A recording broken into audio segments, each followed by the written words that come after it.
ये कहाँ तक दिख रहा है इसमें? इधर पूरा दिख रहा है और उधर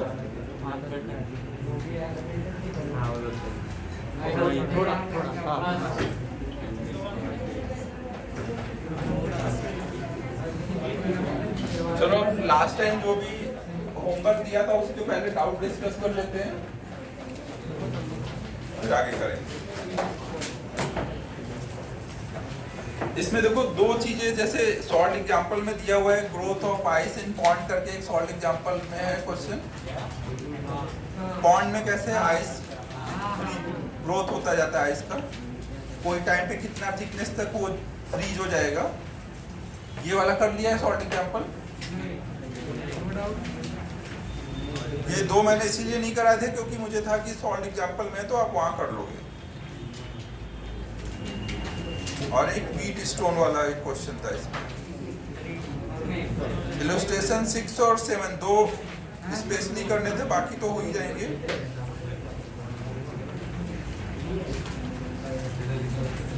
सिक्स और 7 हुआ है क्या? नहीं हुआ है, अभी ट्राई नहीं किया है, बताया नहीं है। ठीक है, तो 6 और 7 फिर हम लोग कर लेते हैं। तो ये मैं लास्ट में कराता हूँ ना, पहले और इजी वाले कर लेते हैं, फिर ये लास्ट में 6 7 कराऊंगा। फिर अभी इन टेक्स्ट में बताओ डाउट। 7 ठीक है, तो ये तो वीट स्टोन का हो जाएगा यहाँ पे कवर। 7 देख लो।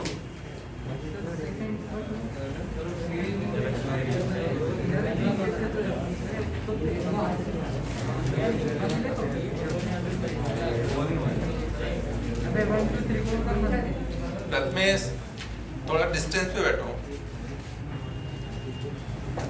एक्सरसाइज 1 का 7th प्रॉब्लम देखो। हाँ, इंटेक्स एक्सरसाइज 1। इंटेक्स एक्सरसाइज 1 का 7th में देखो क्या दिया है। 3 rods of material X and 3 rods of material Y are connected as shown in figure। ना, इनको ऐसे हमने कनेक्ट किया है। All are identical in length and cross section area if end A is maintained at 60 degree and end E at 10 degree centigrade. Thermal conductivity of X is 0.92 and Y is 0.46. Then find the temperature of junction BCD। देखो आपको ये दिया हुआ है।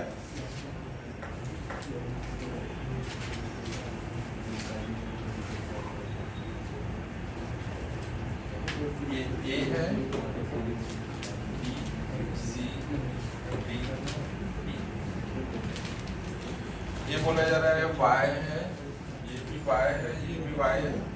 ये दिख रहा है ना सही?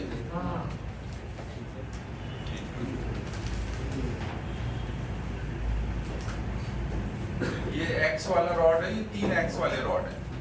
X वाले रॉड की थर्मल कंडक्टिविटी 0.92 दी है और Y वाले की 0.46। मतलब Y वाले के K का डबल है ना X का। अगर हम Y वाले का थर्मल कंडक्टिविटी K पकड़े तो इसका 2 K बोले।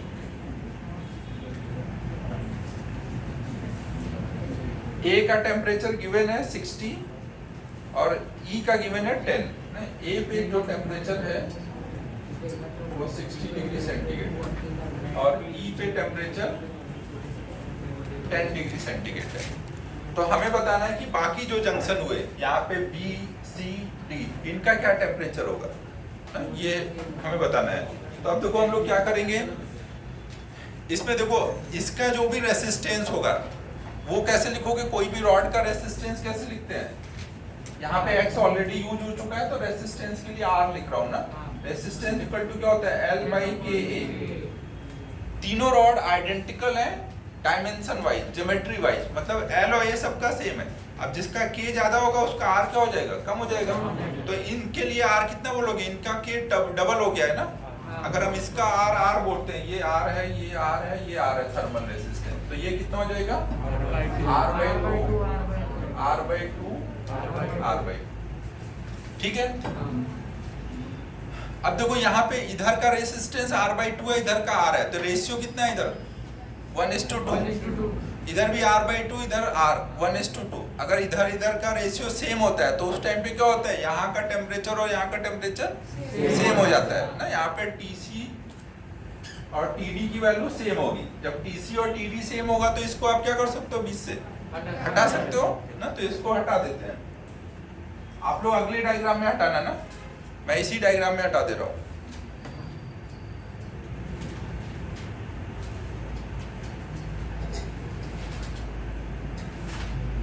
ना ऐसे आ जाएगा। अब आपको यहाँ पे यहाँ का टेम्परेचर निकालना है और यहाँ का, कोई भी एक जगह का निकाल लोगे तो दोनों जगह का आ जाएगा। तो अब हम लोग क्या कर सकते हैं, यहाँ पे हम टोटल रेसिस्टेंस निकाल सकते हैं क्या, ए से लेकर के ई तक का, ए से ई तक का रेसिस्टेंस आ सकता है। कैसे आएगा, ये R/2 ये दोनों किसमें है, सीरीज। तो ऊपर कितना आ गया R, ये R और ये R, ये दोनों सीरीज है तो 2R और R किसमें आपस में पैरेलल। तो इनका इक्विवेलेंट कितना आ जाएगा, R और 2R अगर पैरेलल में होंगे तो R इक्विवेलेंट आ जाएगा R1 R2 upon R1 plus R2। LCM लेने के बाद 1/R को ऐसे आएगा ना, तो ये आ जाएगा 2/3R ना, एक R से ऊपर R कट जाएगा। ठीक है, तो इसका मतलब क्या हुआ, आपके पास एक तरह से एक रेसिस्टेंस यहाँ पे R वाला लगा है और एक यहाँ पर 2/3R लगा है ना। इन सबको हटा करके यहाँ पे एक इक्विवेलेंट वाला लगा देंगे ना। इसको आप बोल सकते हो ये क्या है, A वाला पॉइंट है और ये E वाला पॉइंट है, और यहाँ पर B और E के बीच में इक्विवेलेंट लगाए ना, ये B वाला पॉइंट है।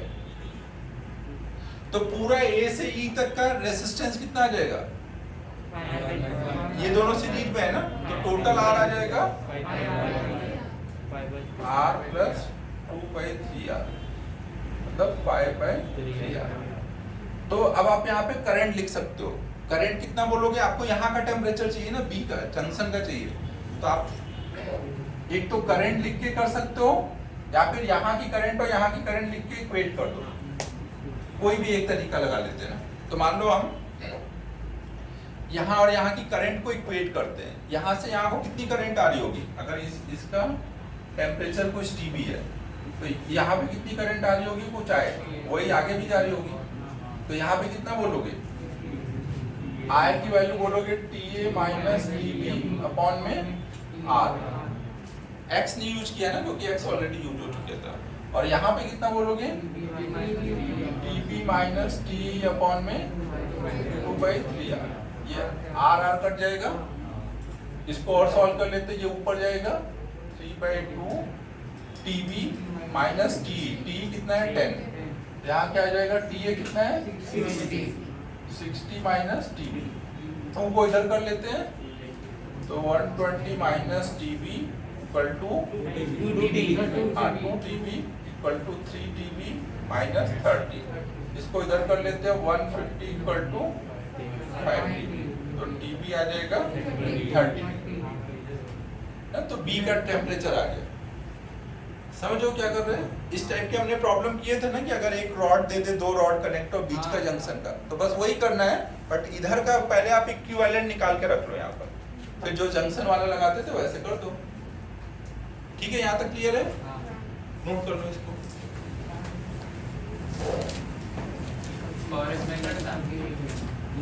आय निकाल के करने का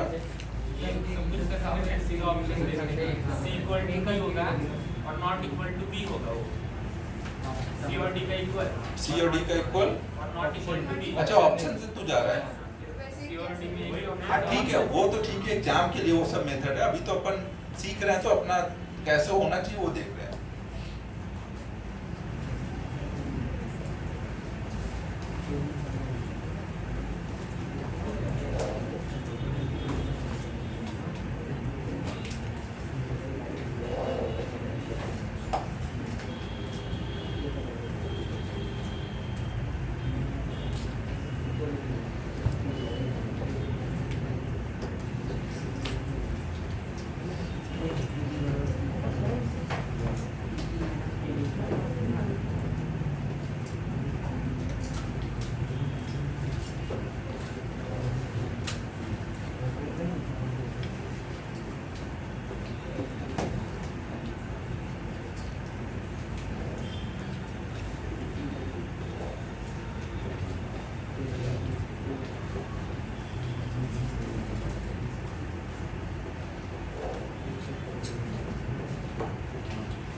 रब किया जाए।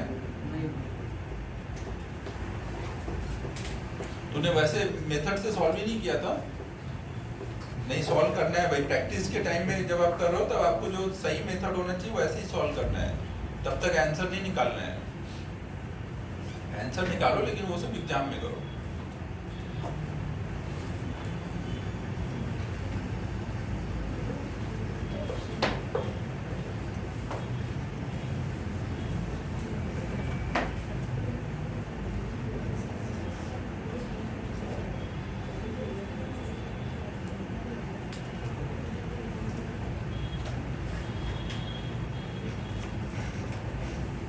सी का टेम्परेचर या फिर डी का टेम्परेचर निकालने के लिए क्या कर सकते हैं?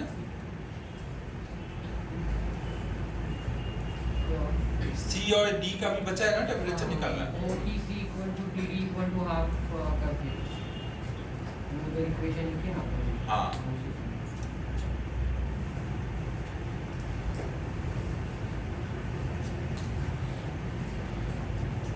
अगर देखो आपको यहाँ पे बी का टेम्परेचर मिल गया तो ये एक अलग क्वेश्चन सोच सकते हो कि यहाँ से यहाँ पे ऐसे दो रॉड कनेक्टेड है ना, हाँ सीरीज में, और उनके जंक्शन का टेम्परेचर चाहिए। या फिर इधर से सोच सकते हो ये दो रॉड कनेक्टेड है और जंक्शन का टेम्परेचर चाहिए। तो अब एक जैसे दो रॉड कनेक्टेड रहते हैं, एंड का टेम्परेचर पता है, जंक्शन का निकालना आपको आता है, अब वो वाला कॉन्सेप्ट लगा दोगे। बी का हमें पता है, बी का कितना आ गया है 30 डिग्री, यहाँ 30 है यहाँ 10 है, तो यहाँ का कितना आएगा?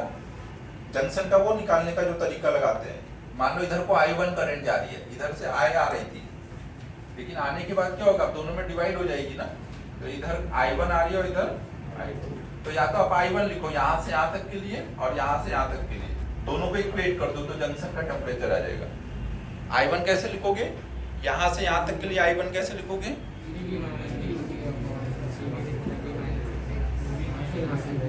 I1 इक्वल टू लिखोगे TB माइनस TC अपॉन में उसका रेसिस्टेंस, और वही I1 इधर भी जाएगा, जो आएगा वही जाएगा ना, तो यहाँ से यहाँ तक के लिए क्या लिखोगे?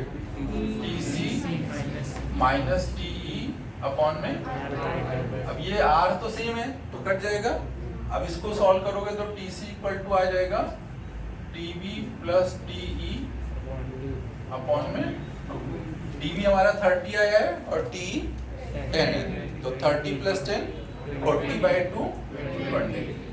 यही आप I2 लिख करके भी सोच सकते थे।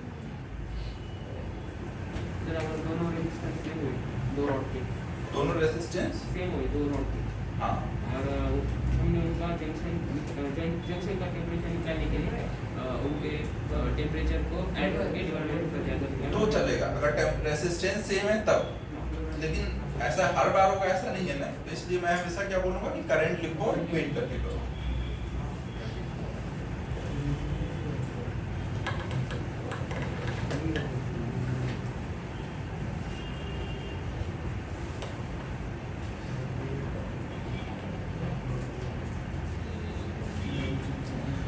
सबको अच्छे से समझ आ गया ना क्या क्या हुआ है इसमें?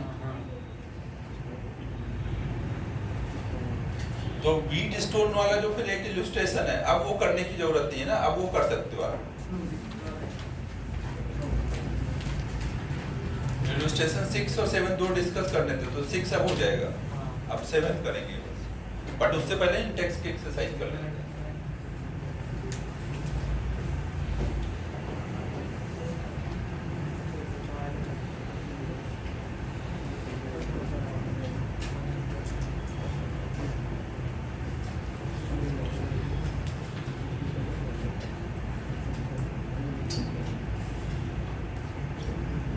रब कर दूं?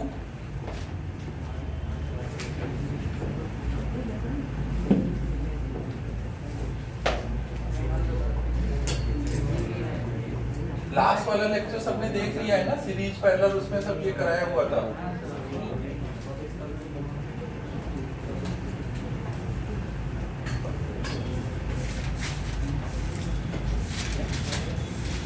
नेक्स्ट बताओ बताओ।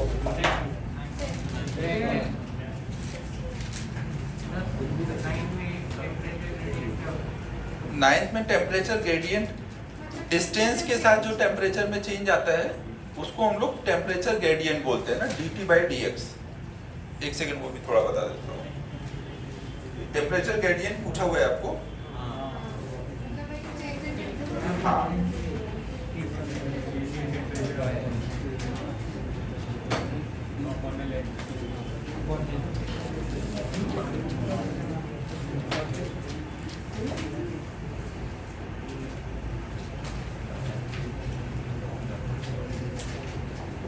जैसे ये रॉड है कोई, और इसका क्रॉस सेक्शन एरिया दिया है, लेंथ दिया है, इधर T1 टेम्परेचर पे मेंटेन है और इधर T2 टेम्परेचर पे मेंटेन है। T1 T2 की वैल्यू दी है ना, हाँ 125 डिग्री सेंटीग्रेड और 25 डिग्री सेंटीग्रेड। लेंथ दिया है, एरिया दिया है और K की वैल्यू दी हुई है। तो हमें टेम्परेचर ग्रेडियंट चाहिए ना। कोई भी चीज का ग्रेडियंट जब पूछा जाए तो उसका मतलब डिस्टेंस के साथ उसका चेंज लेते हैं ना। तो टेम्परेचर ग्रेडियंट तो आप कैसे निकालोगे, यहां से यहां जब जा रहे हैं तो स्टेडी स्टेट में टेम्परेचर ग्रेडियंट मतलब हमें क्या निकालना है, dt/dx निकालना है ना, dt/dx।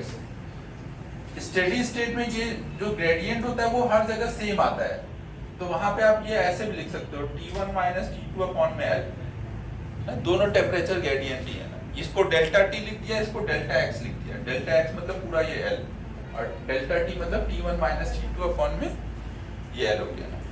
अब आपको T1 T2 पता है, सब्ट्रैक्ट करोगे तो ये आ जाएगा अपॉन में, यूनिट में क्या है, पर सेंटीमीटर में आपको चाहिए ना। तो लेंथ को 50, ये ऊपर सेंटीग्रेड में लिखा है, नीचे सेंटीमीटर में, तो ग्रेडियंट की यूनिट क्या आ जाएगी, 2 डिग्री सेंटीग्रेड पर सेंटीमीटर। नहीं, यूनिट में पर सेंटीमीटर में पूछा है तो उसी हिसाब से बता देंगे।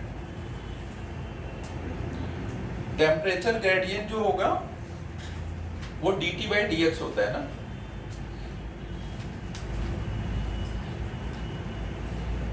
यहाँ पे देखो टेम्परेचर ग्रेडियंट को लेकर के एक चीज और समझ लेते हैं। जैसे हमें पूरे रॉड में, कोई भी हमने रॉड लिया हुआ है, इधर का टेम्परेचर T1 है, इधर का T2 है, और इसका कुछ थर्मल रेसिस्टेंस X आया है। X क्या है, थर्मल रेसिस्टेंस। तो हम I कैसे लिखते हैं, T1 - T2 अपॉन में X। या फिर इसी को लिखने के लिए आप ऐसे भी सोच सकते हो कि कोई भी एक जगह चले जाओ, X डिस्टेंस पर और एक dx लेंथ का रॉड ले लो। x डिस्टेंस पे मान लो टेम्परेचर T है और x से आगे गए तो टेम्परेचर T + dt हो गया। तो केवल आप ये एक छोटा सा रॉड लो जिसकी लेंथ कितनी है, dx, और इसके लिए अगर हम हीट करंट लिखे तो क्या लिखेंगे, इसके क्रॉस का टेम्परेचर डिफरेंस, इसके क्रॉस का टेम्परेचर डिफरेंस कितना आएगा, T - T + dt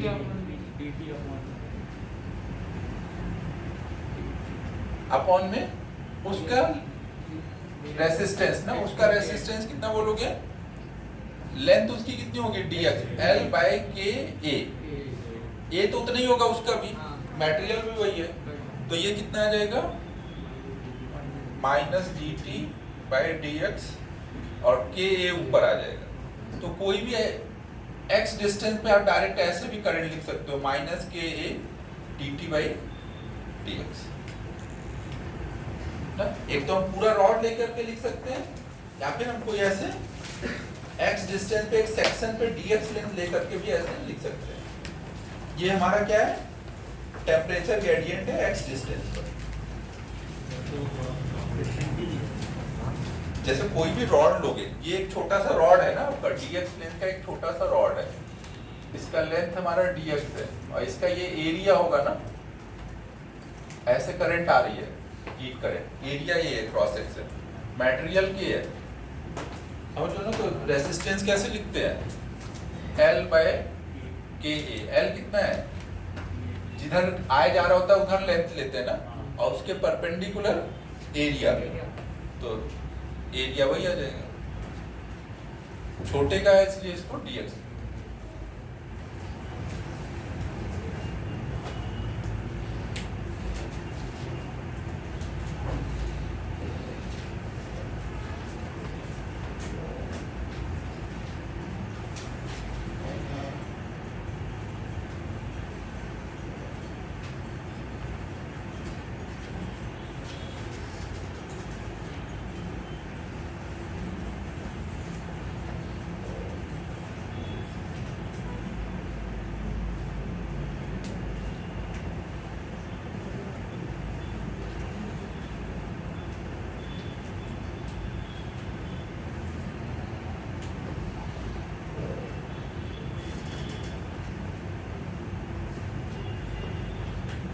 ये T1 माइनस T2 अपॉन में L ना जैसे लिखते थे उसकी जगह dt बाई dx यूज कर दिया है।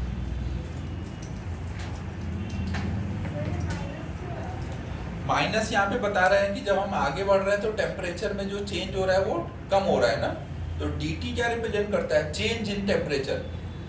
dt क्या रिप्रेजेंट कर रहा है? Change in temperature. तो ये टर्म अभी क्या है? निगेटिव है, तो उसके आगे एक निगेटिव लगा दिया तो ये पूरा टर्म पॉजिटिव हो गया है, क्योंकि हीट करंट तो हम कुछ प्लस में बता रहे हैं ना कि आगे कितना फ्लो करके जा रहा है।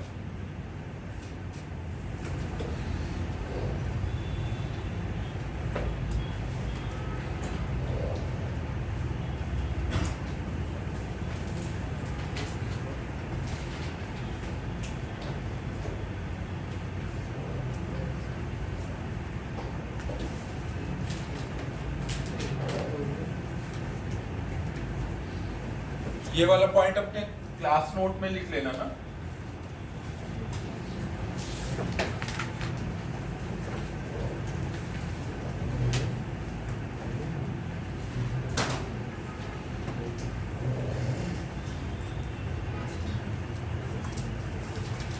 नेक्स्ट डाउट बताओ।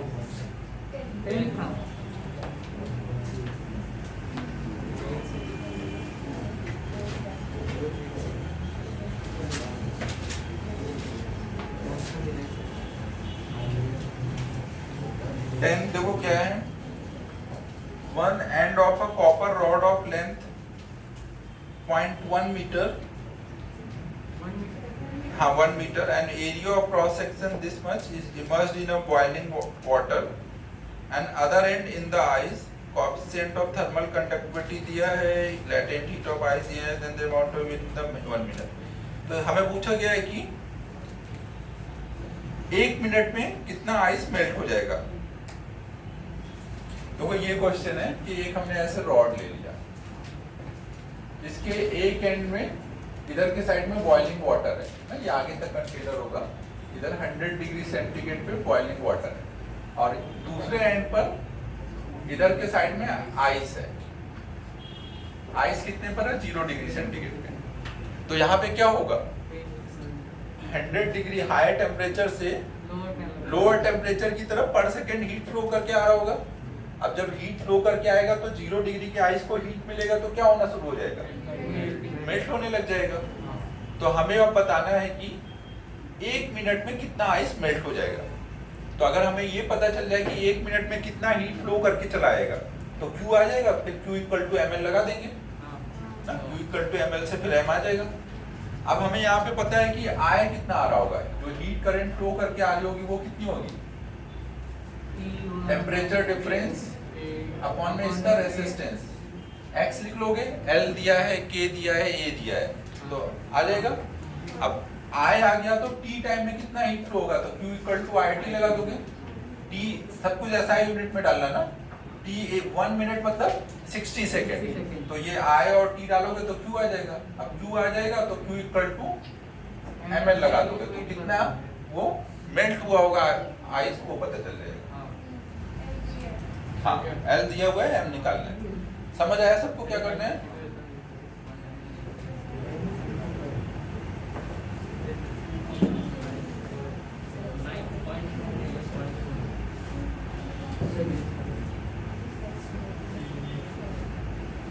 नेक्स्ट बताओ।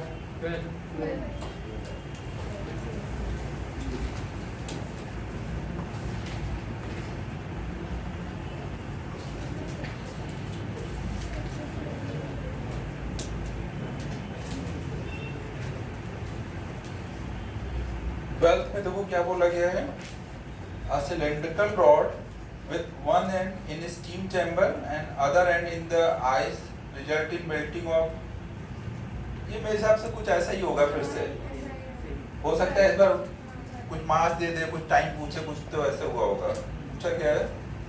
पर सेकेंड कितना आइस मेल्ट हो रहा है। अगर पर सेकेंड आइस मेल्ट हो रहा है तो टाइम कितना लेना है आपको? 1 सेकेंड। 1 सेकेंड में कितना हीट आएगा? आए के बराबर, तो वही रख दोगे यहाँ पर। अब कर लो ट्राई ना, अगर फिर भी ना आए तो अगली बार पूछ लेना, हो जाना चाहिए अभी। ठीक है, तो अब एक ग्रोथ ऑफ आइस इलस्ट्रेशन 7 में अभी कराने जा रहा हूँ। और एक्सरसाइज 1 हाँ थे तो 22, बट बहुत कम लोगों ने शायद ट्राई किया है। कितने लोगों ने ट्राई किया हुआ है एक्सरसाइज 1? हाँ पूरी नहीं है, ट्राई किया है। देख लो 2-4 ही लोग हैं जो ट्राई किए हुए हैं। जो कोई नहीं, थोड़ा सा क्लास के साथ चलना पड़ता है, कभी हो सकता है तू भी ना करे तो चलता है इतना। बट नेक्स्ट क्लास में सभी कर लेना ना, नेक्स्ट क्लास में ट्राई करूंगा। मेनली वो लोग जो अभी रिकॉर्डिंग देखेंगे वही कल आएंगे अगली क्लास में, तो करके आना भाई, अगली क्लास में डिस्कशन होगा। हाँ मतलब कल मतलब परसों, जो भी अगली क्लास होगी। क्लासेस अभी क्या होगी, मंडे, वेडनेसडे, फ्राइडे, सैटरडे जैसे पहले रहती थी, और उसमें से 2 दिन ऑफलाइन 2 दिन ऑनलाइन। जो पुराना शेड्यूल है वही है ना, कुछ चेंज नहीं हुआ है। तो अब इलस्ट्रेशन 7 कराना है, उससे पहले एक छोटा सा हम लोग प्रॉब्लम और करेंगे, उसके बाद इलस्ट्रेशन 7 करेंगे।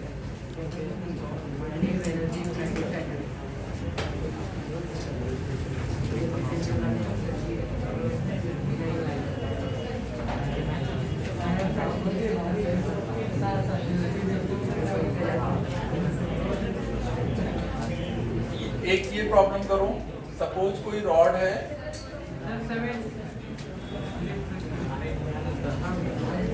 मैंने बोला अभी ना कि एक प्रॉब्लम हम अभी और करेंगे और फिर इलस्ट्रेशन 7 करेंगे। हाँ कंडक्शन का ही। एक रॉड है जिसका के जो है वो लेंथ के साथ वेरी हो रहा है। ये वाला एंड x इक्वल टू 0 है, ये वाला end x equal to l है। यहाँ पे a एंड b जो है वो कुछ पॉजिटिव कांस्टेंट्स हैं ना। जैसे जैसे हम आगे जा रहे हैं k चेंज होता जा रहा है, तो हमें यहाँ पे बताना है रॉड का क्रॉस सेक्शन एरिया कुछ a है,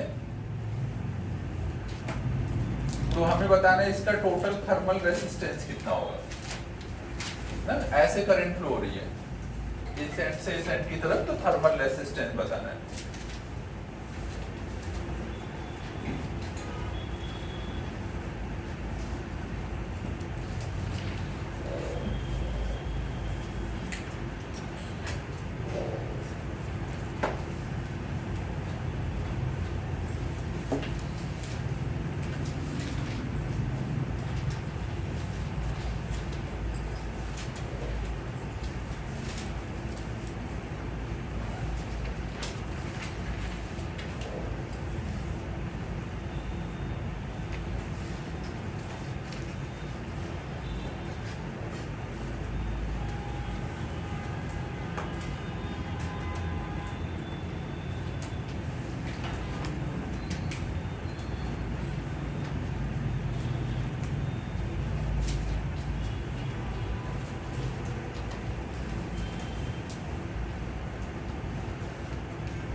बट के कहाँ का लिया है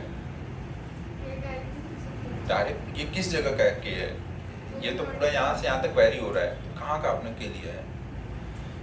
देखो जब भी के कांस्टेंट नहीं होगा ना, उस सिचुएशन में क्या हम डायरेक्ट पूरे रॉड का थर्मल रेसिस्टेंस लिख पाएंगे?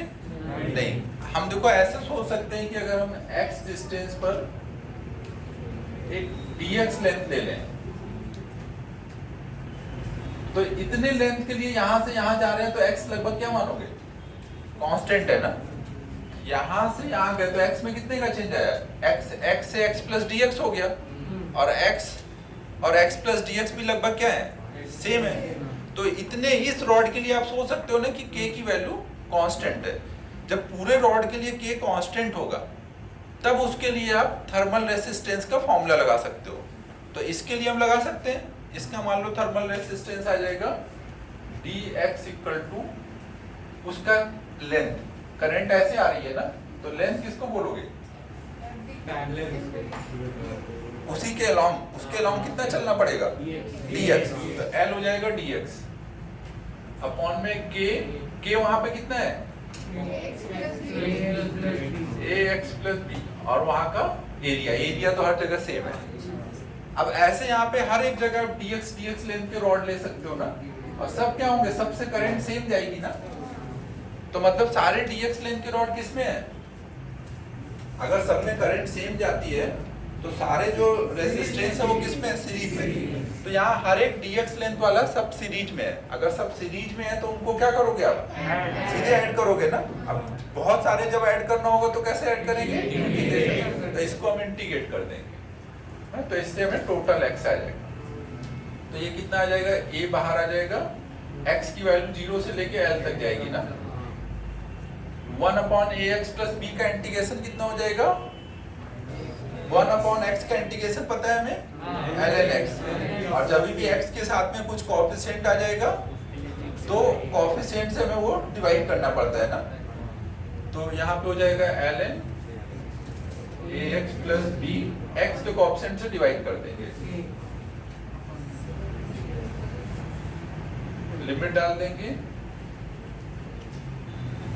ln al plus b minus ln b। 0 डालेंगे तो केवल b बचेगा ना। तो हमारा x की वैल्यू आ गई 1/a into a ln ना, ये उसका थर्मल रेजिस्टेंस आ गया।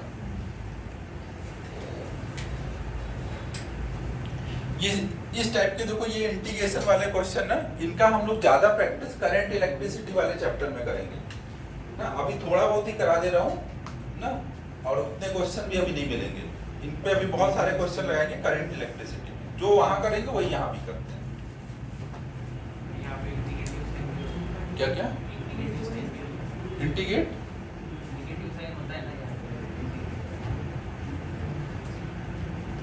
क्या बोलना चाह रहा है?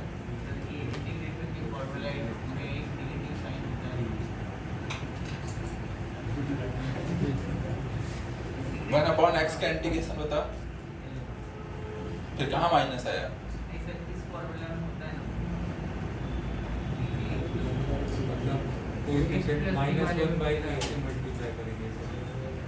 प्रभु क्या बातें कर रहे हो? इंटीग्रेशन में देखो, अगर हमें f डैश x का इंटीग्रेशन करना है, f डैश x मतलब क्या है? fx का डिफरेंशिएशन करते हैं तो क्या आता है? f डैश x, और उसको जब इंटीग्रेट करोगे तो वापस fx आ जाएगा। प्लस इनडेफिनिट कर रहे होंगे तो c लिख देंगे। अगर हमारा x की जगह ax प्लस b आ जाएगा तो हम क्या करते हैं?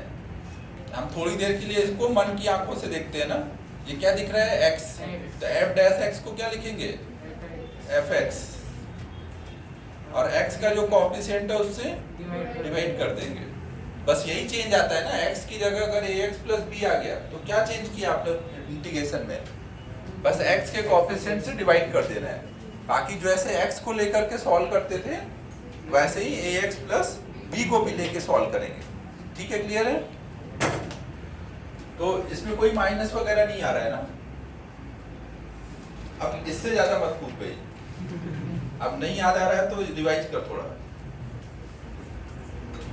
ये थोड़ा हाइट बढ़ने से रिस्की हो गया यार। 2-3 बार तो गिरूंगा तभी याद होगा।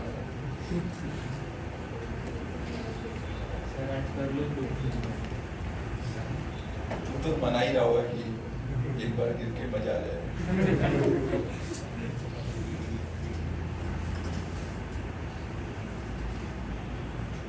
जल्दी पता चल जाएगा।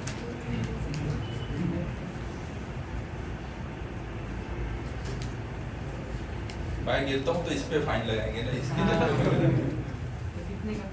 500 का। आपका बचा? हाँ सर, 540। आपका बहुत सर श्रेयस आया? ये YouTube पे भी डिस्कशन चल रहा है, फाइन लगाओ और वो कुछ नहीं।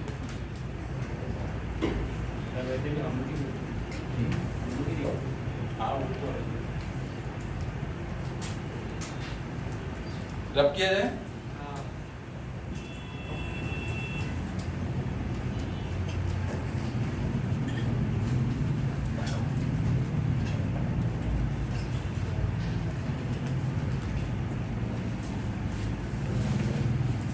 इलस्ट्रेशन 7 और कर लेते हैं, फिर हम लोग कन्वेक्शन शुरू करेंगे। कंडक्शन का ये लास्ट प्रॉब्लम है ना। प्रॉब्लम मैं बता दे रहा हूँ, ट्राई करने के लिए एक बार घर पे टाइम मिल चुका है। अगर आप नहीं किया है ट्राई तो आप डायरेक्ट सोल्यूशन देख लो ना। एक बार ट्राई कर चुके होगे ना मोस्टली तो सब लोग। तो देखो इलस्ट्रेशन 7 में क्या है, सपोज कोई पॉन्ड है ना, कुछ झील वगैरह है, कुछ तालाब वगैरह, और ठंडी ज़्यादा बढ़ गई है। ठंडी ज़्यादा बढ़ने से क्या हुआ है, बाहर का जो टेम्परेचर है, आउटसाइड टेम्परेचर, वो कुछ हो गया है, मान लो -T0 ना। -T0 मतलब T0 मतलब कुछ मैग्नीट्यूड है ना, -10 डिग्री, -20 कुछ ऐसे टेम्परेचर हो गया है। और ये वाटर जो है इसका टेम्परेचर क्या होगा, जब बाहर का टेम्परेचर कम हो जाएगा तो यहाँ से हीट निकलती जाएगी, इधर वाटर है ना, तो इसका भी टेम्परेचर कम होता जा रहा है। तो कम होते होते जब ये 0 डिग्री आ चुका है ना, अगर हम मान लेते हैं कि टाइम 0 पर, जब वो 0 डिग्री आ गया तब हमने टाइम काउंट करना शुरू किया। टाइम 0 पे अगर ये 0 डिग्री आ चुका है तो उसके t सेकेंड बाद कितने डेप्थ तक का ये पॉन्ड जो होगा वो फ्रीज हो चुका होगा, हमें ये निकालना है। क्वेश्चन समझो क्या है ना। अगर टाइम 0 पर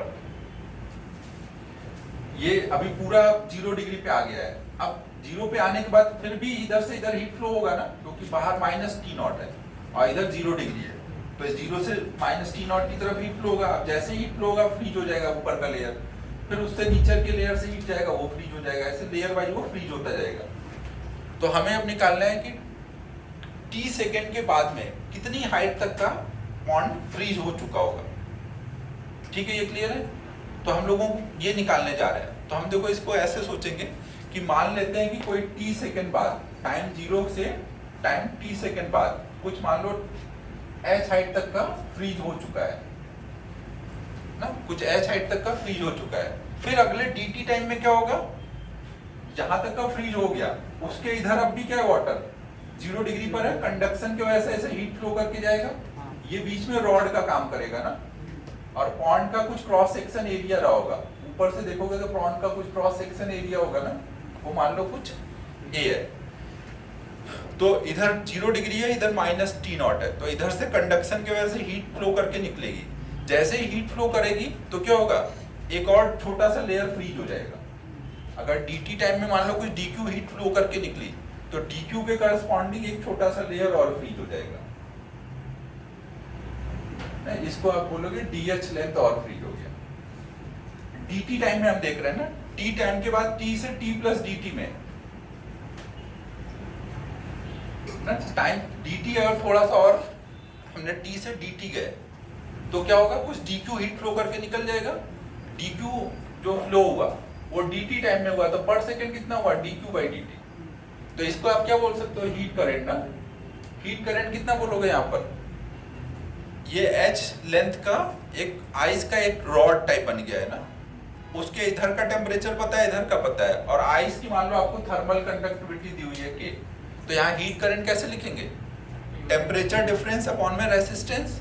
टेम्परेचर डिफरेंस क्या लिखेंगे, high temperature minus low temperature upon में रेसिस्टेंस। रेसिस्टेंस कितना बोलेंगे, L कितना है, h बाई k ना, ये ऊपर आ जाएगा।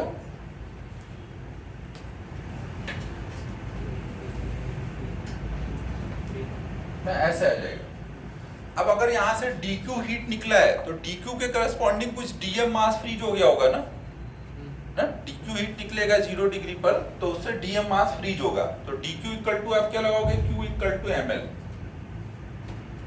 l जहां पे क्या होगा, लेटेंट हीट।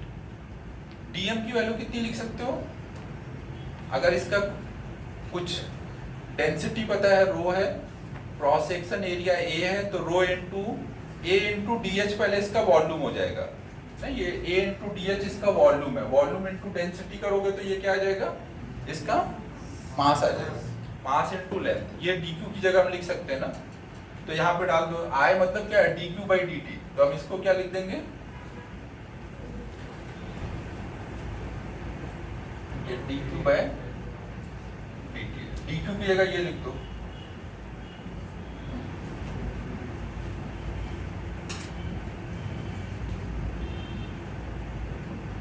ना ऐसे कुछ आ जाएगा। कट जाएगा। अब h और t में रिलेशन आ गया है ना, अब आप कोई भी टाइम t पे कितने हाइट तक फ्रीज हुआ होगा वो आप निकाल सकते हो। अब इसी को इंटीग्रेट करेंगे,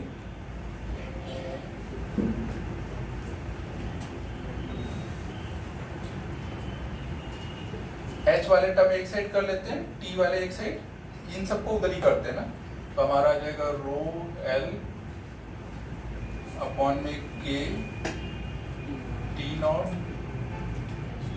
h dh equal to dt dh। दोनों साइड इंटीग्रेट करेंगे, कांस्टेंट सब बाहर कर देंगे।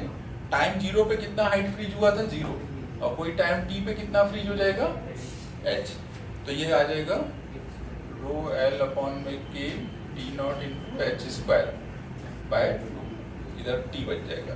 तो टाइम का डेप्थ के साथ रिलेशन आ गया कि कितने टाइम तक कितना पॉइंट फ्रीज हो जाएगा।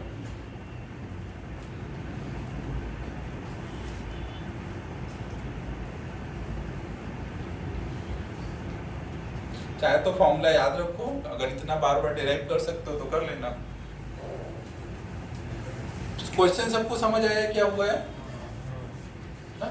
ये बाहर का टेम्परेचर जब 0 से भी ज्यादा कम हो जाता है तो फिर ये फ्रीज होना शुरू हो जाता है ना। तो जब फ्रीज होगा तो क्या होगा, यहाँ आइस का रॉड बनता जा रहा है और उसके कंडक्शन के थ्रू यहाँ पे हीट फ्लो हो रहा है। तो हमने dq बाई dt लिखा और फिर सोचा कि अगर dq हीट निकलेगा तो कितना मास फ्रीज हो जाएगा, तो वो dm निकाला ना, dq और dm में रिलेशन लिखा और वहां डाल दिया, इंटीग्रेट कर दिया। थोड़ा सा घर पे जाना, अच्छे से सोचना, सब लिख लो, अपने से ट्राई करना तो हो जाएगा क्लियर। बाहर टेम्परेचर कम था इसलिए फ्रीज हो रहा है। हाँ, बाहर एक -T नॉट टेम्परेचर है और वो कांस्टेंट है। ये ऐसा रियल लाइफ में नहीं होता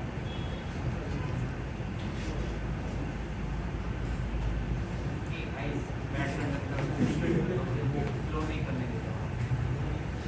आइस तो बैड कंडक्टर होता है। ऐसी लेयर बढ़ती नहीं जाती, वो कांस्टेंट ही रहती है ऊपर। अब देखो, अगर थर्मल कंडक्टिविटी बहुत कम होगी, के अगर बहुत कम होगा तो ये टाइम क्या हो जाएगा, बहुत ज्यादा ना, मतलब बहुत ज्यादा टाइम में फिर जाकर के कुछ सिग्निफिकेंट हाइट हमें मिलेगी। के पे डिपेंड करेगा ना। आइस तो नॉर्मली फ्रीज तो होता ही है बट ज्यादा डेप्थ तक नहीं हो पाता है।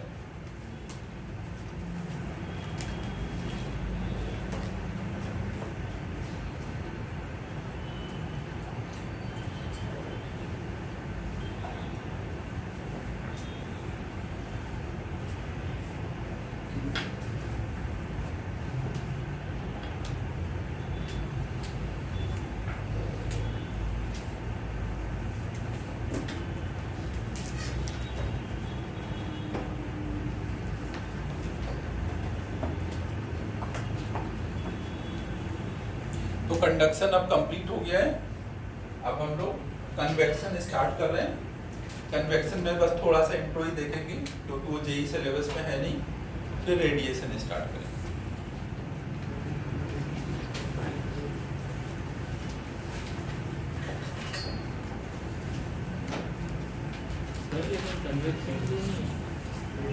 यार वो जेई वाला को पूछना फोन कर बुक में लिखा नहीं तो चलेगा। कन्वेक्शन नहीं, एटलीस्ट इंट्रो तो लिख ही लो। जितना मैं बोर्ड पे लिखूंगा उतना लिख। आता नहीं, बाई चांस थोड़ा तो ज्यादा।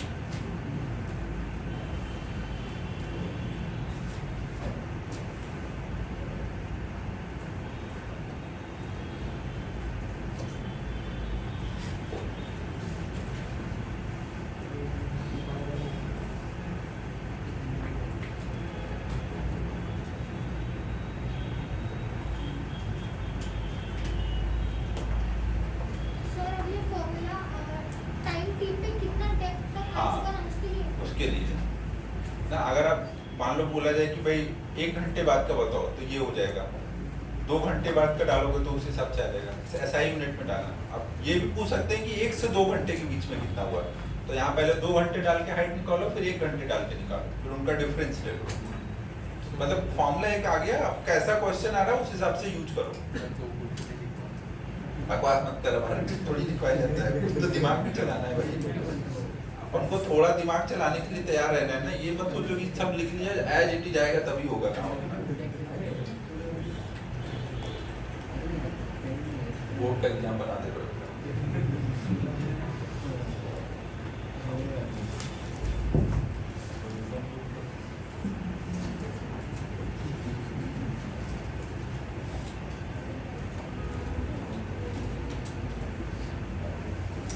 अब नेक्स्ट टॉपिक हम लोग शुरू कर रहे हैं, कन्वेक्शन।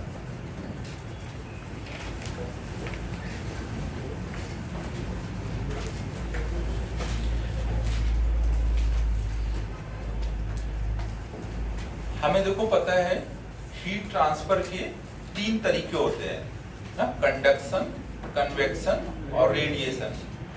कंडक्शन और कन्वेक्शन में मीडियम लगता है और रेडिएशन में मीडियम नहीं रिक्वायर्ड है।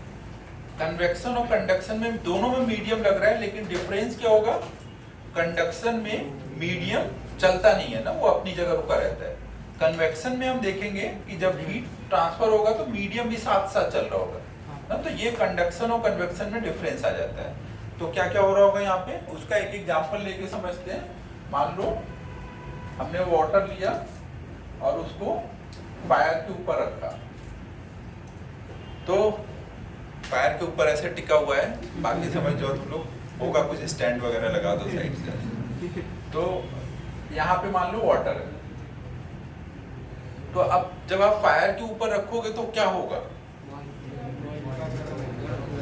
सबसे पहले क्या होगा, सबसे पहले यहाँ नीचे वाले साइड का टेम्परेचर बढ़ेगा। सबसे पहले हीट यहीं पे मिलेगी ना, तो सबसे पहले यहाँ पे जब हीट मिलेगी तो यहाँ का टेम्परेचर बढ़ेगा।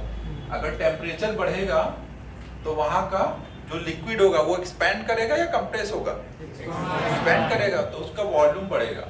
अगर वॉल्यूम बढ़ेगा तो डेंसिटी क्या होगी, कम, तो लेस डेंसिटी वाला यहाँ लिक्विड बनेगा। आप कभी भी अगर कई सारे लिक्विड एक साथ रख दो तो सबसे ऊपर कौन रहता है, सबसे कम डेंसिटी, उससे नीचे उससे ज्यादा डेंसिटी ना, हमेशा सबसे ज्यादा डेंसिटी नीचे रहती है। तो अगर कम डेंसिटी वाला लिक्विड यहाँ आ जाएगा तो वो कहाँ जाना चाहेगा, ऊपर जाना चाहेगा ना। बॉयंट फोर्स जब हम पढ़ लेंगे तो हम समझेंगे कि बॉयंट फोर्स ज्यादा है, वेट कम हो गया है, बॉयंट फोर्स बढ़ गया तो लिक्विड ऊपर चला जाएगा। तो ये लिक्विड क्या होगा, ऊपर उठना चाहेगा। अब जब ये ऊपर उठेगा तो यहाँ खाली जगह बनेगी, तो साइड का लिक्विड उसको फिल करने के लिए आएगा ना। तो यहाँ पे क्या हो रहा होगा, ये लिक्विड ऊपर जा रहा होगा और साइड से लिक्विड ऐसे नीचे आएगा, फिर वो हीट लेगा, वो एक्सपैंड करेगा।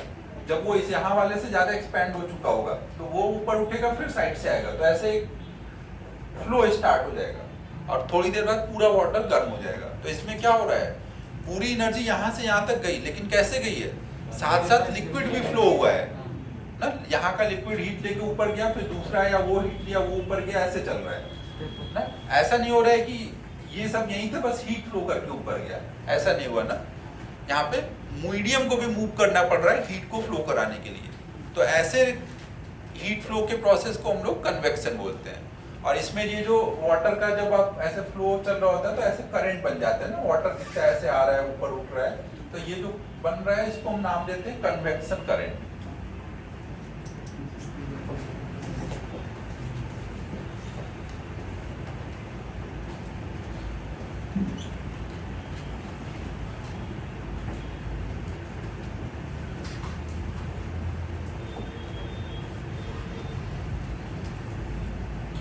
कन्वेक्शन में हमें ध्यान क्या क्या रखना है, मीडियम इज रिक्वायर्ड। दूसरा पॉइंट, मीडियम साथ साथ मूव भी करेगा। हाँ,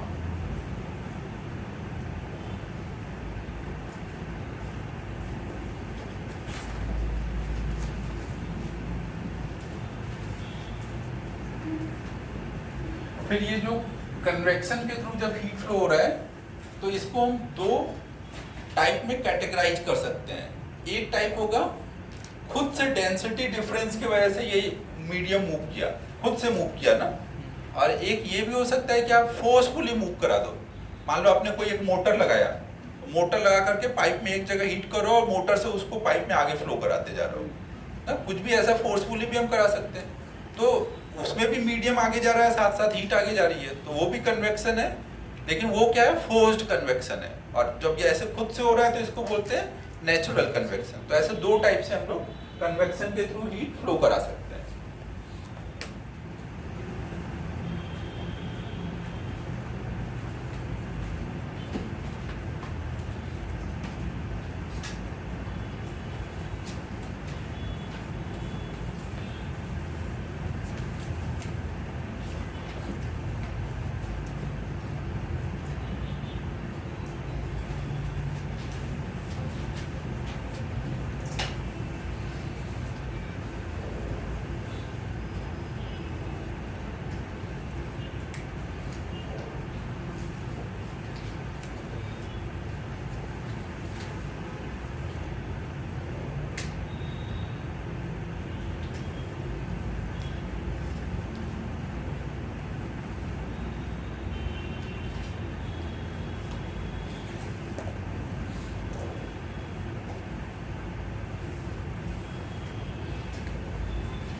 बस एक आइडिया होना चाहिए कि कन्वेक्शन में क्या होता है ना, बस इससे ज्यादा और इसमें नहीं देखना है।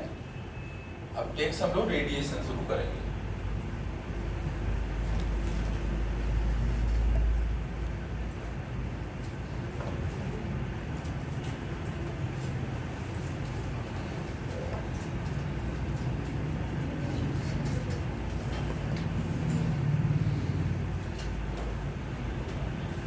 कन्वेक्शन में नेचुरल कन्वेक्शन का एक एग्जांपल आप जियोग्राफी वगैरह में देखोगे, लैंड ब्रिज, सी ब्रिज, ये सब आता है, तो कर लोगे तो सब समझ ही लोगे। अब ये सब क्या समझाऊं, लैंड ब्रिज, सी ब्रिज समझाने की जरूरत तो नहीं होगी इनकी, बाकी जियोग्राफी में समझाया जाएगा, उसमें भी बहुत फिजिक्स आती है।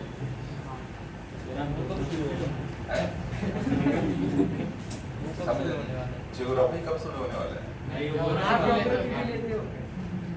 समझा नहीं यार, बोर्ड का कब शुरू होने वाला है? बस करता हूँ यार। सर आप ज्योग्राफी कब लेते हो, इसमें ये आप ज्योग्राफी ऐसा पूछ रहा हूँ नहीं, मैं कैसे ले पाऊंगा यार, ज्योग्राफी बहुत हाई फाई नॉलेज लगते हैं।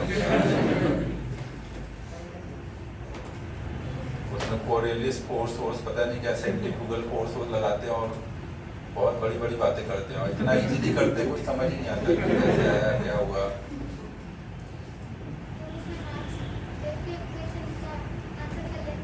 हाँ वेरी गुड, ये समझदार लड़की है। बोर्ड के हिसाब से मार्क्स देखो और उतना लिख दो, जो भी लिख दो लिख दो।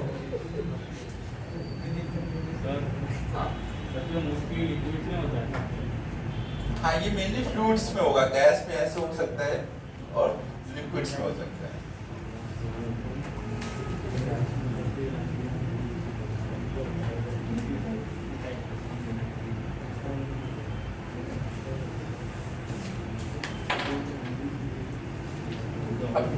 थर्ड हम लोग अब देख रहे हैं हीट ट्रांसफर का तरीका, रेडिएशन।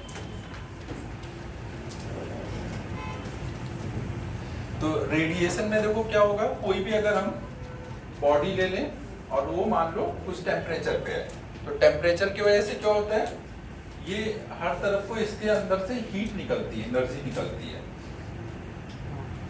ये जो एनर्जी निकल रही है ये इलेक्ट्रोमैग्नेटिक वेव के फॉर्म में निकलती है। अब ये इलेक्ट्रोमैग्नेटिक वेव, आगे एक चैप्टर आएगा फिजिक्स में इलेक्ट्रोमैग्नेटिक वेव करके, तो हम देखेंगे क्या होता है ना। अभी बस आप मान लो कि कुछ होता है वेव टाइप, जो लाइट आती है वो भी क्या है, इलेक्ट्रोमैग्नेटिक वेव ना, तो ऐसे वो निकलती है वो एनर्जी। तो यहाँ पे निकल रही है, बीच में कोई भी मीडियम नहीं होगा तो भी वो निकल के मूव कर सकती है। तो मीडियम रिक्वायर्ड नहीं होगा यहाँ पर।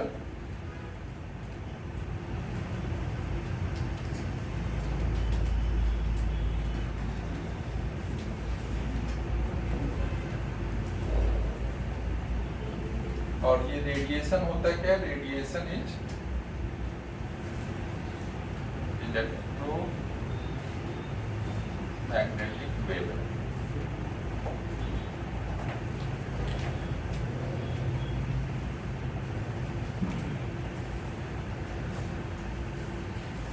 इलेक्ट्रोमैग्नेटिक वेव है, जैसे लाइट होती है तो जो लाइट की प्रॉपर्टी होती है वो ये भी फॉलो करेगा। लाइट कैसे चलती है? स्ट्रेट लाइन में चलती है।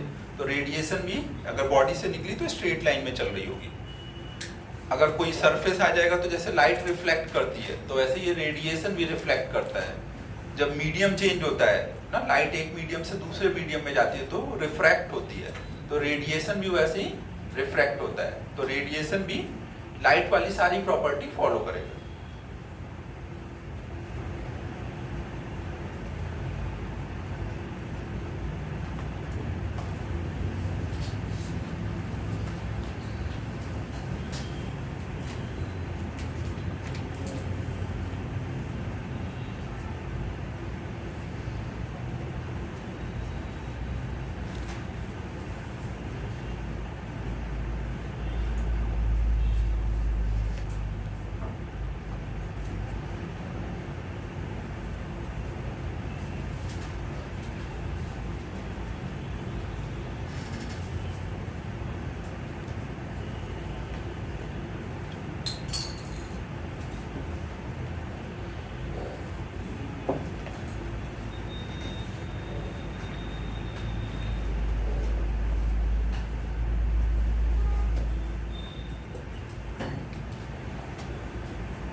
रेडिएशन का रीजन क्या लेते हैं?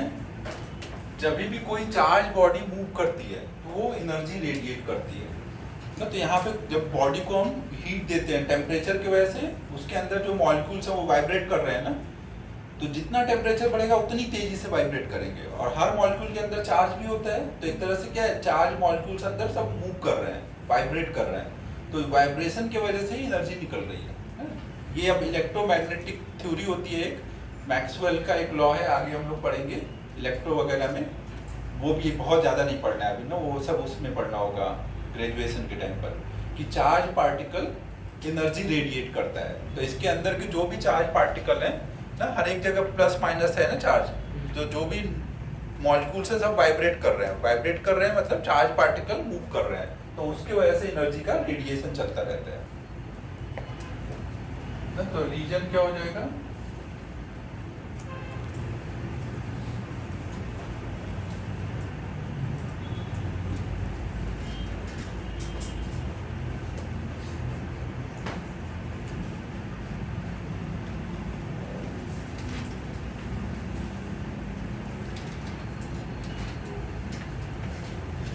पार्टिकल मतलब अंदर जो भी एटम है,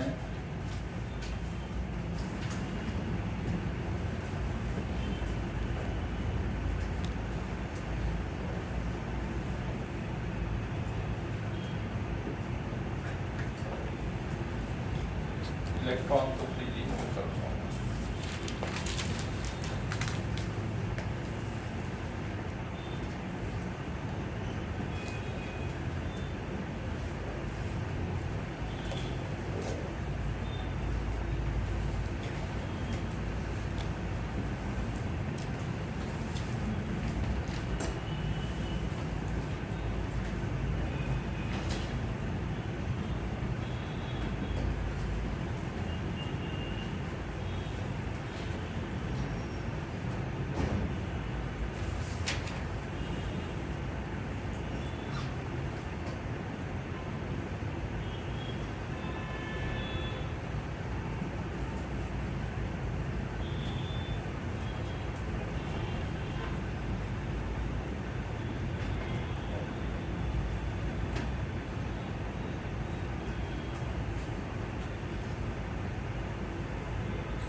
ना अभी आपको ये याद रखना है कि मैक्सवेल का जो इलेक्ट्रोमैग्नेटिक थ्योरी है, उसके अकॉर्डिंग कोई भी अगर चार्ज पार्टिकल है और वहां पे एक्सिलरेशन है ना, तो वो अपने अंदर से एनर्जी रेडिएट करेगा। Accelerated charge particle energy radiate करता है। और वाइब्रेशन में भी क्या होगा, बार बार वो एक्सिलरेट कर रहा होगा। वाइब्रेशन में क्या होगा, वेलोसिटी बढ़ती है, कम होती है, डायरेक्शन चेंज होता है, मतलब वहाँ एक्सिलरेशन है ना। और चार्ज पार्टिकल है तो उसकी वजह से वहां पर एनर्जी रेडिएट होती रहेगी।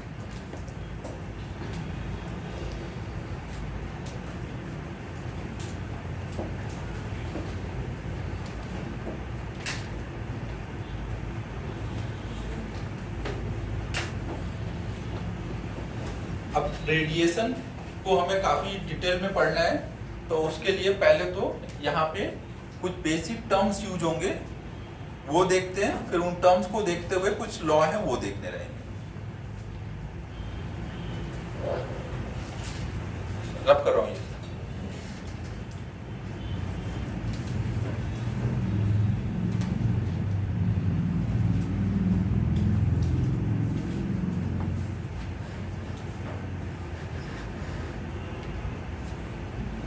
तो सबसे पहले हम लोग बेसिक इसमें डेफिनेशन देख रहे हैं। तो इसमें सबसे पहला है एक,